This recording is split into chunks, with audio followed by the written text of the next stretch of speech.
Central City, midnight. Streets slick with rain, neon lights blurring across soaked pavement. And moving through it all is something fast, so fast, it's just a red blur, leaving windswept flyers in its wake. This is Barry Allen, the Flash. Tonight he's not checking in on his friends, resetting broken timelines, or confronting yet another reality-bending villain. No, tonight is supposed to be simple. A midnight patrol to clear his head. But across the city, something else is moving. Something alien. An oily, shifting mass of black clings to the rooftops, sometimes hulking, sometimes thin as a shadow. The few who glance up tonight tell themselves it was only a trick of the light. They don't see the white eyes peering down. They don't hear the primal voice in their head. Hunger. That's Venom. Venom's been riding the rooftops for hours. At first, the symbiote wanted little more than to hunt, to lash out until it felt something electric in the city's energy. Something moving at near light speed. Something deliciously fast. Sometimes the hunt chooses the prey. Venom waits. Barry rounds a corner, suddenly skidding to a halt. Something feels wrong. The air is heavier, almost oily. And there, standing in the road, is a figure. 7 feet tall, with a grin too wide, white teeth glinting in the only light. Muscles ripple and bulge where they shouldn't, but the darkness around him almost seems alive, writhing in anticipation. The Flash's first thought is simple. Whatever this is, it's not from around here. Cute suit, Venom rumbles, tongue flicking out, but we're starving, little red man. Barry throws out a quip, something about dental hygiene. Inside, though, he's already analyzing. Big, strong, and not exactly human. Time to engage. A fight between the fastest man alive and a living alien suit should be over in the blink of an eye. And Barry tries. He dashes forward, a blur of kinetic energy, aiming for a knockout punch. But Venom doesn't shatter or even flinch. Instead, black tendrils lance out, snatching the Flash's arm. The symbiote moves differently from anything Barry's faced. It absorbs the force, ripples, then grows a dozen more grasping limbs. For every punch, there's a counter. Tendrils harden into shields, flatten into blades. Venom is strong, relentless, but for the first time, it's dealing with something faster than instinct. Barry breaks free, vibrating through the tendrils, electricity crackling off his skin.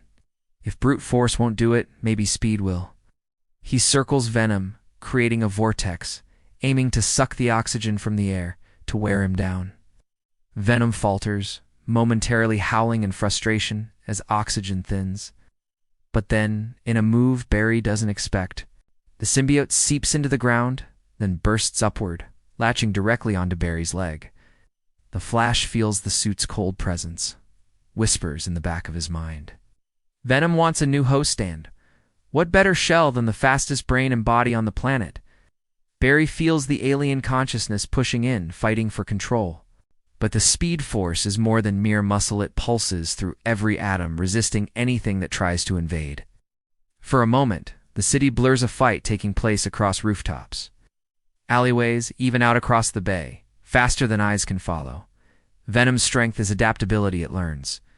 With every failed attempt, it reshapes itself, tries to synchronize with Barry's movements.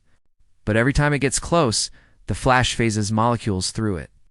His own biology protected by the unpredictable energy of the speed force.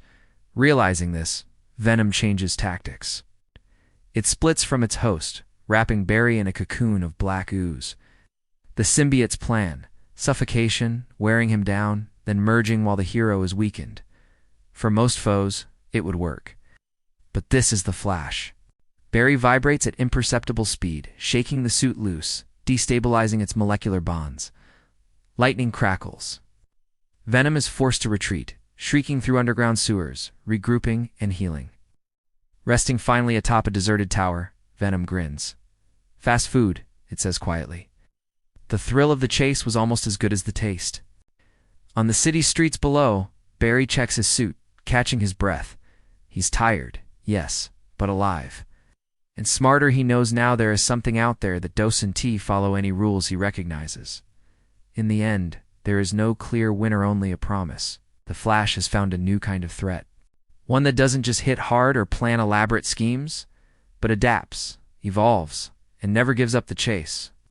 Venom, for his part, has learned that hunger can wait, because sometimes the meal gets away.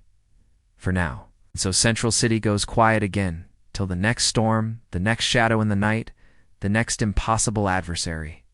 Because with heroes like the Flash and monsters like Venom, the only thing certain is that the chase always continues.